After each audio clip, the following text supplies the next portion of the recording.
Hello everyone, welcome you all in Civils Lane. तो अब हम लोग करने जा रहे हैं केमिस्ट्री का सेकेंड चैप्टर। ठीक है, और तो चलिए देखते हैं, स्टार्ट करते हैं। आपको अपकमिंग एग्ज़ाम्स AEDO और 72nd BPSC के स्टैटिक पोर्शन में ये काफ़ी आपको हेल्प करेगा। ठीक है, तो हम लोग देखते हैं एटॉमिक स्ट्रक्चर में पार्टिकल की डिस्कवरी वो पूछते हैं। डिस्कवरर कौन थे? तो इलेक्ट्रॉन का डिस्कवरर थे J.J. थॉमसन। इसका नेमिंग किया था स्टोनी ने, और कैथोड रे एक्सपेरिमेंट के थ्रू ये हुआ था। और इस पे चार्ज का जो अमाउंट है वो है कितना, -1.6 इंटू 10⁻⁻19 कूलम चार्ज पर कूलम। इसके आगे प्रोटॉन का डिस्कवरी उन्होंने किया था, गोल्डस्टीन ने। नेमिंग किया था रदरफोर्ड ने। एनोड रे एक्सपेरिमेंट के अंदर ये डिस्कवर हुआ था। और इस पे चार्ज होता है +1.6 इंटू 10⁻⁻19। न्यूट्रॉन की डिस्कवरी की थी चैडविक ने, और इस पे चार्ज हमारा 0 होता है। मास की बात करें, मास की ऑर्डर की बात करें, तो न्यूट्रॉन पे सबसे ज़्यादा मास होता है, फिर प्रोटॉन पे, फिर इलेक्ट्रॉन पे। याद रखिएगा, इलेक्ट्रॉन का कम होता है सबसे, और न्यूट्रॉन का सबसे ज़्यादा होता है।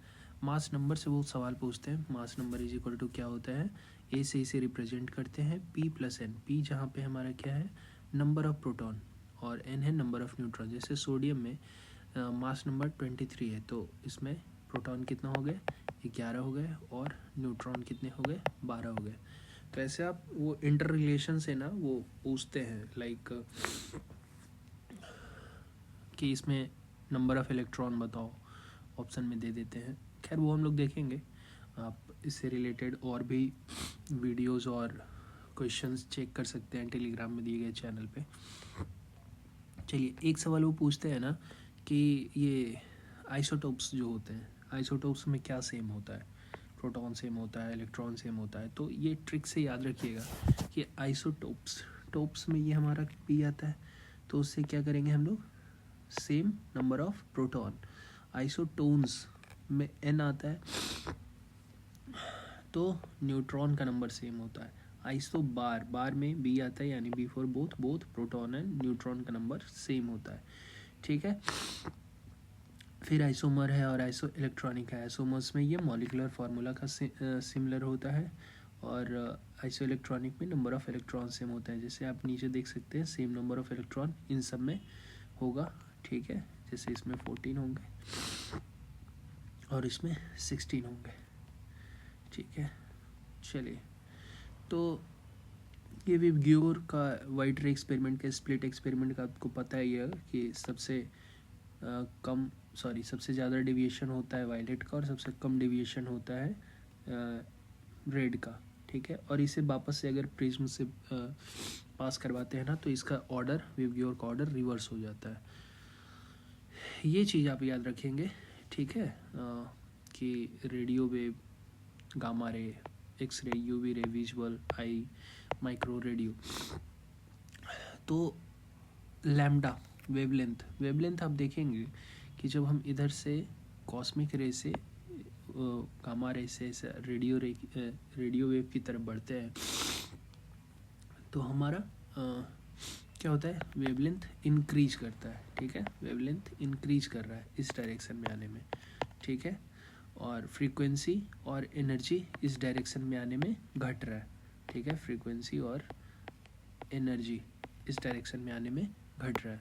तो आप ये चीज़ याद रखिएगा। वो ऐसा 3-4 का ऑर्डर दे सकते हैं। वो पूछ देंगे कि x ray, UV ray, gamma ray, आई रे में सबसे ज़्यादा एनर्जी किसकी होती है। तो आप याद रखिएगा, एनर्जी ऊपर वाले की ज़्यादा होती है, और वेवलेंथ नीचे वाले की ज़्यादा होती है। एनर्जी और फ्रीक्वेंसी का ऑर्डर एक होता है, और वेवलेंथ ऑब्वियसली अपोजिट रहता है। थॉमसन मॉडल में प्लम पुडिंग मॉडल था उनका, वाटरमेलन मॉडल उसमें बोलते हैं। रदरफोर्ड का मॉडल न्यूक्लियर थ्योरी की बात करता था। बोर्स मॉडल में concept of quantization of energy की बात होती थी। प्लैंक्स क्वांटम थ्योरी में फोटोन और क्वांटा का बात होता था। सोमरफेल्ड मॉडल में ऑर्बिटल, इलिप्टिकल, स्फेरिकल का बात हुआ था। डी ब्रॉगली क्वेश्चन में ड्यूअल नेचर ऑफ इलेक्ट्रॉन की बात करी गई थी। हाइजेनबर्ग अनसर्टेनिटी प्रिंसिपल में exact position and momentum can not be determined simultaneously.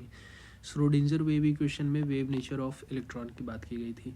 ठीक है। तो आप कुछ कुछ ये याद रखेंगे, यू नेवर नो ना कि क्या पूछ देंगे वो। इसमें से एक चीज़ और आता है कि principal quantum number, azimuthal quantum number, magnetic quantum number और स्पिन क्वांटम नंबर। तो प्रिंसिपल क्वांटम नंबर हमारा क्या करता है, shape, size, energy of the shell को डिस्क्राइब करता है। जैसे आप सेल लिखते होंगे ऐसा, तो ये n=1, n=2, n=3 ऐसा करके इन्फिनिटी तक ये जा सकता है, ठीक है। एजीमुथल क्वांटम नंबर में शेप ऑफ इलेक्ट्रॉन की बात करता है, इलेक्ट्रॉन क्लाउड की बात करता है वो, ठीक है ना। नंबर ऑफ सब सेल की बात करता है। फिर बस आपको ये थोड़ा थोड़ा सा याद रखना है कि थोड़ा सा भी अगर आपको याद रहेगा ना तो उतना से आपके क्वेश्चन सॉल्व हो जाएंगे वहाँ पे।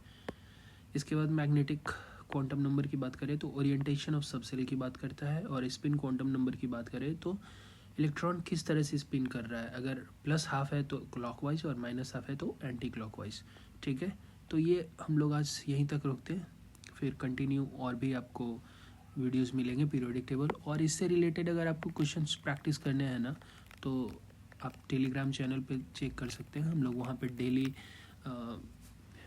टारगेट का जो AEDO का है, डेली टारगेट का बैच शुरू किए हैं, वो बिल्कुल ही फ्री ऑफ कॉस्ट है, आप उसे चेक कर सकते हैं और आने वाले एग्ज़ाम्स में अपना बेटर प्रिपेयर कर सकते हैं और बेटर परफॉर्म कर सकते हैं, ठीक है।